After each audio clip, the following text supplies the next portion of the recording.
Buenos días, alumnos. En el intento de adelantar las clases lo máximo posible, para tranquilidad inclusive de ustedes, bueno, mi relación con la tecnología es un tanto complicada. Entendía que en la clase anterior podría haber dado también deuda externa. Inicié unos minutos con este tema, pero se cortó. Pareciera ser que aula virtual es 30-35 minutos. Pero bueno, vamos a aprovechar el horario. Vamos a ver concretamente el tema deuda externa. Reiteradamente lo explicitamos a partir de 1824, siendo ministro de gobierno Bernardino Rivadavia, ya autorizó a pedir un préstamo y cuando llega a la presidencia se realiza este famoso préstamo tan renombrado, el Baring Brothers, con el país Inglaterra por 1.000.000 de libras esterlinas, del cual dice que no llegó en su totalidad, con un interés del 6% anual, y como lo expresamos, de alguna manera fue garantizado con las tierras públicas del Estado que a través de también otra ley de la enfiteusis se habían entregado con un gravísimo problema sin ningún tipo de límite, donde fue el nacimiento de, la estructura terrateniente argentina, pero en posesión, no en propiedad, lo que de alguna manera permitía que se garantice este crédito con los préstamos, con las tierras, que estaban entregadas en posesión y no en propiedad, ¿no? Esto fue una estrategia política de dominación de Gran Bretaña para condicionarnos económicamente e impedir nuestro crecimiento como nación independiente, pero siempre hablando en términos dialécticos, lo interno determina, lo externo condiciona, fue un condicionante. Lo que decidieron solicitar este préstamo fueron nuestros próceres, en este caso Rivadavia, quien en lo personal tengo muchos cuestionamientos, no solo por esto, sino también en términos históricos, hubo un destrato muy particular de Rivadavia con, por ejemplo, un gran prócer como fue San Martín, ¿no? Se pagó 14 veces, dice la historia, se culminó en la época de Perón, 120 años después. Para decir verdad, este préstamo se solicitaba en términos de organización del país para realizar distintos tipos de obras como caminos, puertos, etcétera, etcétera, que ninguno concluyó. Pero también como pretexto puede plantearse el tema de la guerra de Brasil, con Brasil. Este caso fue cuestionado por un legislador que se preguntó cómo se iba a pagar esta deuda. La respuesta fue a 3 años y con los derechos de importación. Entonces, este diputado dice, ¿por qué no esperamos 3 años y sin endeudarnos y realizamos las obras? ¿Sí? Y se argumentó que era necesario el ingreso de divisa. Bueno, este eterno problema que tiene la Argentina del tema de las divisas. También dijimos que Raúl Scalabrini Ortiz, un prócer importante de esta Argentina, expresó que fue una operación usurera, un acto de saqueo y sumisión, el primer acto de corrupción ligado a la deuda externa, ¿no? Según Scalabrini Ortiz, solo llegó parte del oro, solo 20.678 libras esterlinas en términos de oro. Y bueno, él entendía, como entendemos muchos, que el tema de la deuda, no solo en Argentina, sino en el mundo, fue una forma moderna de colonizar, ¿no? A partir de lo que fue, liberarnos, independizarnos de España. Un ministro inglés, George Canning, ¿sí? Expresaba que América Española era libre y si sabemos actuar con habilidad será nuestra. Eso opinaba un ministro de Inglaterra. Hay que tener en consideración la historia, porque Inglaterra fue uno de los primeros países que, digamos, aceptó la independencia, ¿sí?, de Argentina con respecto a España. Digamos, fue uno de los primeros países que se pronunció al respecto. Con motivo de analizar el crecimiento de la deuda, siempre hablamos sobre la cantidad de millones que se debían y fundamentalmente lo expresamos desde hace muchos años en la cátedra a partir de lo que significó la caída de Isabel Perón en lo que fue el proceso militar, digamos, la irrupción cívico-militar en la Argentina a partir de 1976. Con la caída de Isabel Perón existían 7.500 millones de deuda. Con el proceso se llegó a 45.000 millones de deuda. Estamos hablando a fines de, digamos, en 1983. Alfonsín llegó a 63.000 millones. Con Menem a 105.000 y con De la Rúa a 120.000 en un lapso corto. Siempre recomiendo analizar estos valores, no en términos absolutos, sino que primero en dólares para tener un poco la correlación con, digamos, en términos de país, y fundamentalmente también la relación tiene que realizarse siempre con respecto al PBI, que también generalmente en términos de comparaciones mundiales se realiza en dólares, ¿no? Por lo tanto, estas son cifras absolutas, se van a trabajar en los prácticos y realmente insisto que no solo la mirada en términos de absoluto, de monto, sino también lo que significa la fecha, los periodos, lo que significaron, digamos, los periodos de los años del proceso, cuántos años gobernó Alfonsín, cuánto Menem, cuánto de la Rúa, para también, y los Kirchner, para también tener una idea de cuánto creció en esos periodos, pero siempre tomando en consideración los periodos y siempre en relación al PBI.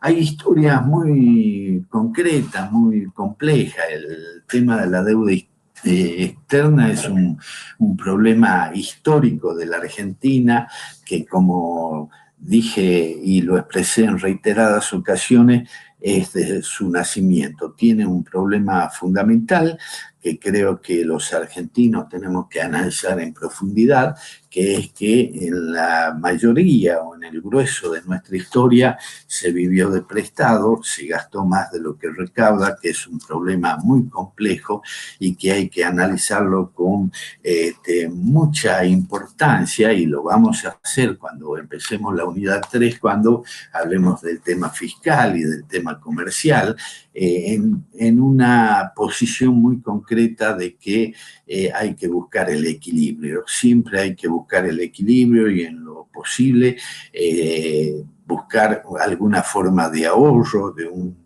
esquema anticíclico que nos permita tener un sustento en el momento de crisis, como por ejemplo el que estamos viviendo ahora por la pandemia, con la caída de la actividad.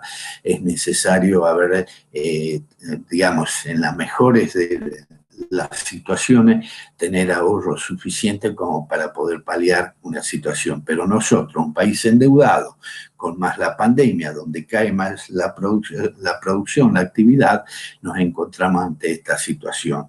Hay estudios muy importantes de una investigadora del CONICET que habla que de los 117 años institucionales, esto debe de haber sido aproximadamente hace 10 años, solo 10 años nuestro país tuvo superávit fiscal, un tema muy complejo. Los últimos que vivimos como superávit gemelo, no solo en lo fiscal y en lo comercial, fue del año 2003 al 2007. Hay que decir con claridad que hay situaciones muy, pero muy complejas en términos de deuda externa, como por ejemplo la que no podríamos dejar de olvidarnos, es lo que ocurrió el 17 de noviembre de 1982 con la estatización de deuda privada. Entiéndase bien, deudas privadas que se hizo cargo el Estado. Como no teníamos poco, y decimos en varios aspectos, sobre llovido mojado, ¿no? Como no teníamos poco, estatizamos deuda privada que se llevó a cabo, digamos, con los grandes grupos empresarios privados por un monto aproximadamente de 15.000 millones de dólares, ¿sí? En las postrimerías de la última dictadura cívico-militar, durante la presidencia de facto de Vignone, se escribía una de las páginas más oscuras y controvertidas de la historia económica reciente.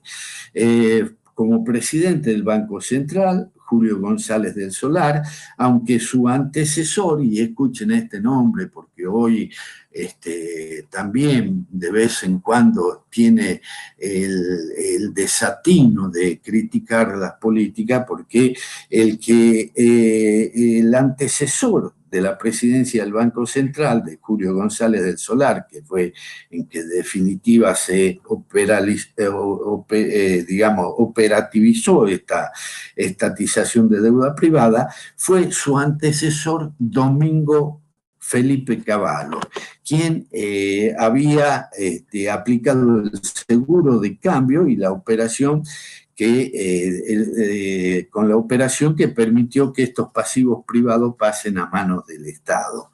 Este personaje, hablando de Cavallo, Felipe Cavallo, Domingo Felipe Cavallo, tendría incidencia en otras etapas de fuerte crecimiento de la deuda pública en nuestro país, en los gobiernos de Menem y en el corto gobierno de la Rúa. Las auditorías posteriores, se comprobó que la mayoría de los préstamos contraídos por las empresas privadas que generaron dichos montos se trataban de meras registraciones contables entre casas matrices y las sucursales radicadas en la Argentina, es decir, autopréstamos y maniobras fraudulentas. Bueno, todo esto trajo como, digamos, resultado que algunos patriotas poco nombrados o conocidos, como por ejemplo Alejandro Olmos, quien, digamos, nació en 1924, falleció en el año 2000, que un historiador, investigador, estudió con profundidad la deuda, fundamentalmente la creada durante el gobierno del Proceso, y hizo una denuncia que culminó con un fallo del juez Ballestero en el año 2000, declarando parte de la deuda como ilegal, inmoral, ilegítima y fraudulenta. Como les dije, esta coincidencia, falleció Alejandro Olmos justo el año que el juez, digamos, falla al respecto, pero su continuador, su hijo, que actualmente, digamos, también trabaja sobre estos temas, con Alejandro Olmos Gaona, continuó con esto. Pero a pesar del fallo del juez Ballestero para la revisión de la deuda, esto nunca se tuvo en consideración, ni ni los ejecutivos, ni tampoco digamos, los poderes legislativos, las distintas integraciones de poderes legislativos sobre esto, y bueno, siempre se continuó reestructurando, reorganizando de distintas maneras nuestra deuda.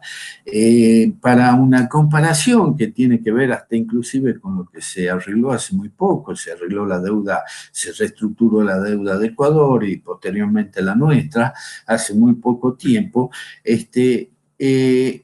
muchacho, hijo, Olmos hijo, Alejandro Olmos Gaona, trabajó en Ecuador como asesor del presidente Correa, hicieron un trabajo muy parecido, donde también hubo sentencias al respecto, pero a diferencia de nuestro país, Ecuador descartó la deuda ilegal, inmoral, ilegítima y fraudulenta, como sentenció el juez Ballestero.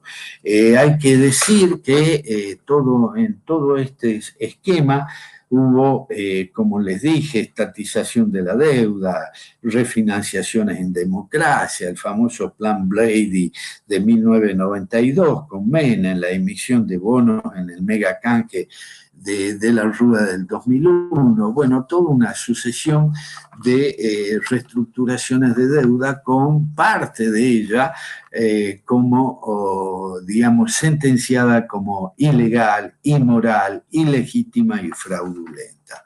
Llegamos a la etapa posterior, al 2001, lo que fue la gran crisis argentina del 2001, y el kirchnerismo definió, por ejemplo, pagar al Fondo Monetario Internacional en el 2006 para evitar su intromisión en lo que se entendía era la definición de la economía a seguir. Se pagaron 9.530 millones de dólares.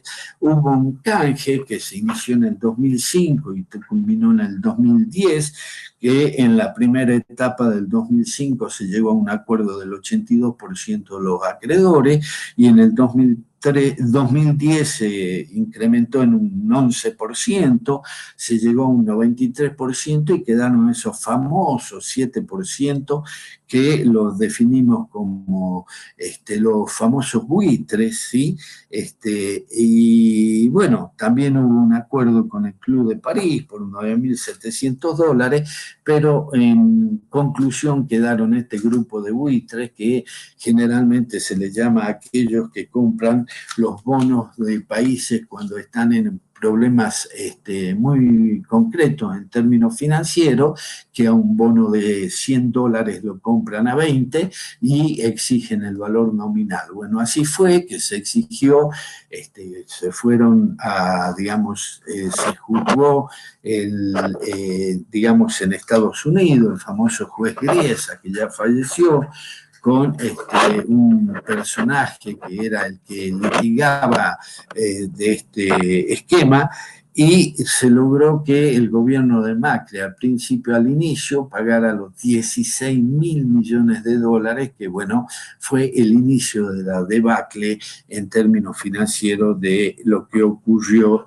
con Macri. Hay que decir que durante el periodo del kirchnerismo existe una norma no escrita donde de alguna manera se dio una orden a todos los, a todos los organismos del Estado que en vez de tener plazo fijo compraban títulos de la deuda. Eso hizo de alguna manera de que estando en manos de reparticiones del Estado, por decirle Banco Nación, Banco Provincia, digamos la Superintendencia de Riesgo de Trabajo o distintos tipos de instituciones no ejercieran tanta presión con respecto al gobierno, y ante una posible reestructuración era un bolsillo del Estado le debía al otro bolsillo del Estado. Se llegó a una, digamos, a una proporción de deuda poco vista en la historia de la Argentina, que aproximaba a los 45, al 50% de la deuda pública, y es ahí cuando asume, digamos, Macri, y podemos compararla con la del final de su gestión, que prácticamente se puede decir que la duplicó o casi triplicó. Esto es un tema bastante complejo. Hay que decir, no es problemática que de un país tenga deuda, pero también depende de qué país.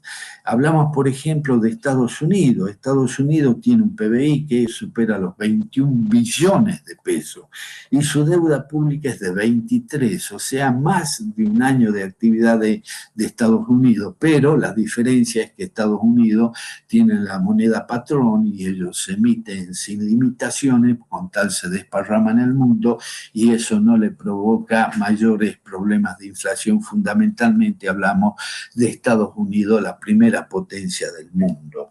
En ese sentido, también podemos hablar, por ejemplo, de Japón. Japón ocupó el segundo lugar del PBI, la segunda potencia del mundo hasta hace aproximadamente 10 años, que fue desplazado por China, pero Japón desde hace muchísimos años viene con una deuda impresionante, porque si en Estados Unidos decimos que es un 110% del PBI, en Japón es un 234% del PBI, o sea que los japoneses deben más de 2 años de actividad. Pero ¿cuál es la diferencia? En Japón, la mayoría de los títulos de los bonos están en poder de los propios japoneses. Y los japoneses no van a perjudicar a su país.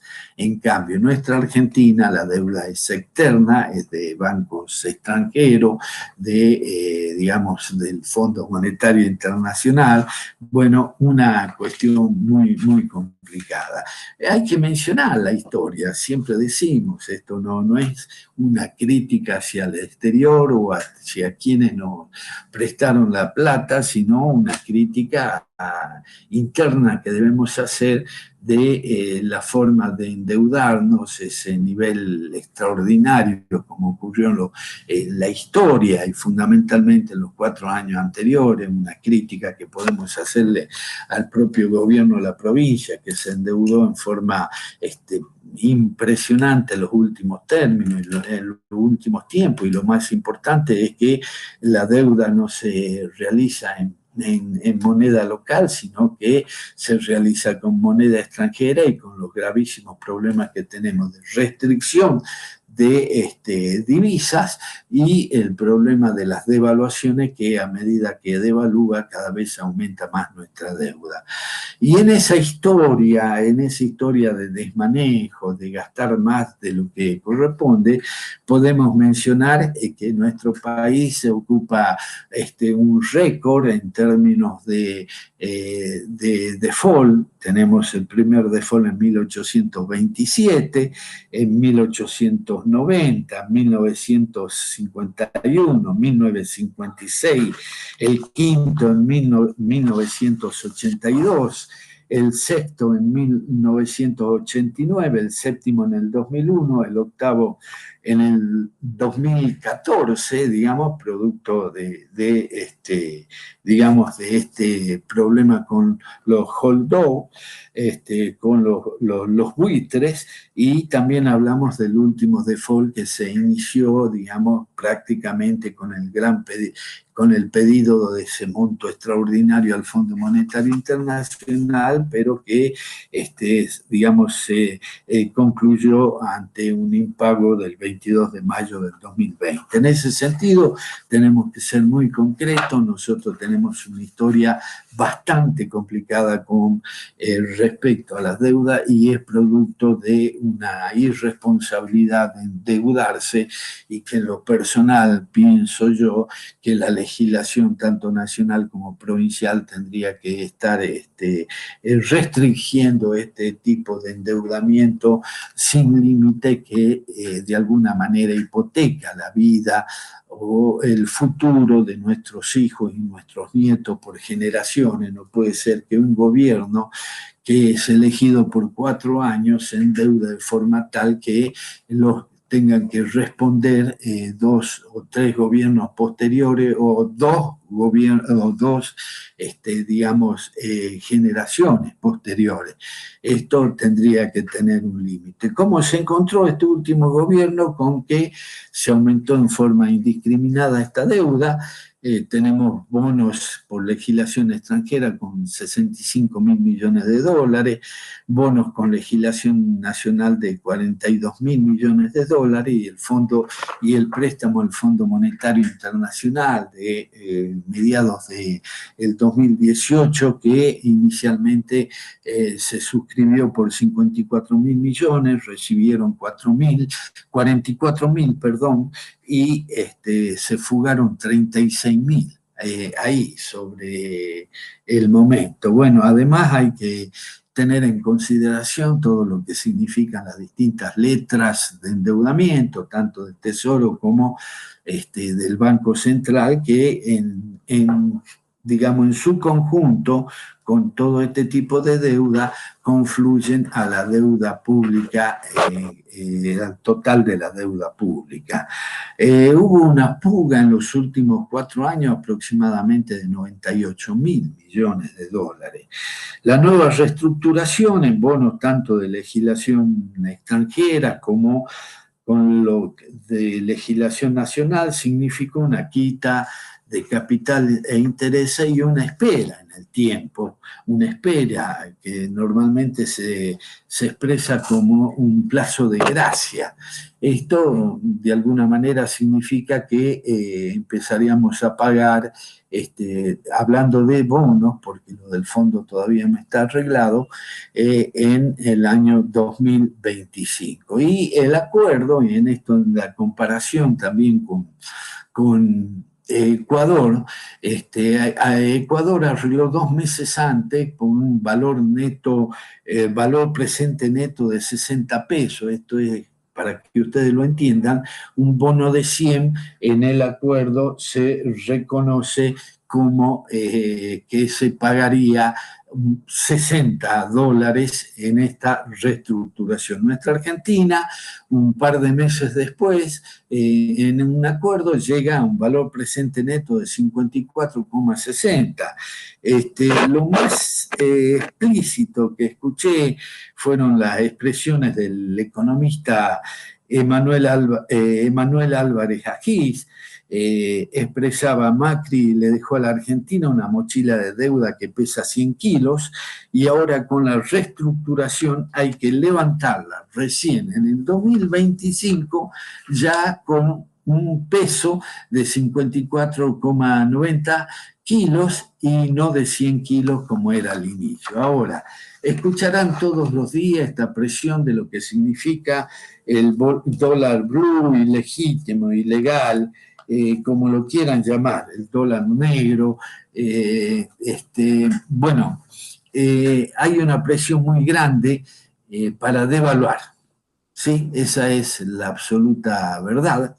Hay quienes están interesados que se devalúe, y en ese sentido ustedes tienen que tener muy claro a quienes favorecen y a quienes perjudican. A quienes se favorece con este pedido de evaluación, producto de manejos financieros donde hay presiones de distinto tipo para que el dólar no sea el oficial de 70 pesos, por decirlo, sino el de 167 pesos como puede ser hoy. Y esto beneficia a los pools de siembra, a los grandes productores, a las 11 empresas exportadoras, que en definitiva de las cuales 9 son multinacionales, son las únicos en el país capaces de poder estoquear, por ejemplo, 18 millones de toneladas de soja, que en total de la producción de la cosecha 2019-2020 fueron 56, así que estamos hablando prácticamente del 40%. Han guardado el 40% de la producción, la tienen guardada en silo bolsa, esperando que el dólar suba. Entonces, si el dólar sube, ellos exportan, por supuesto, ingresan las retenciones, que ya vamos a tocar el tema de las retenciones, y que le favorecen a ese grupo reducido. Ahora, ¿a quién perjudica la devaluación? Y fundamentalmente al Estado, al gobierno, a todo el pueblo argentino. ¿Por qué? Porque este proceso de mejora, de haber reestructurado la deuda a un valor presente neto, digamos, debía $100 y tengo que pagar 54,90, con una devaluación del 10% me aumenta, la deuda aumenta, necesito más pesos, necesito más sacrificio de los argentinos para poder pagar esta deuda que hablamos con total sinceridad, viene desde el nacimiento de nuestra patria. Espero haber sido concreto, con esto terminamos la unidad 2.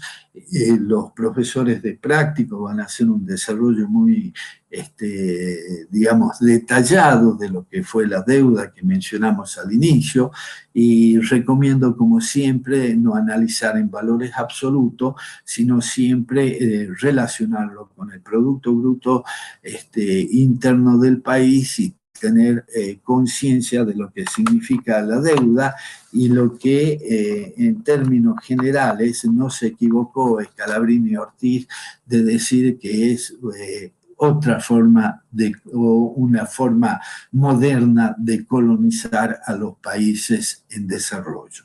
Será hasta la próxima clase, donde ya comenzamos con la unidad 3.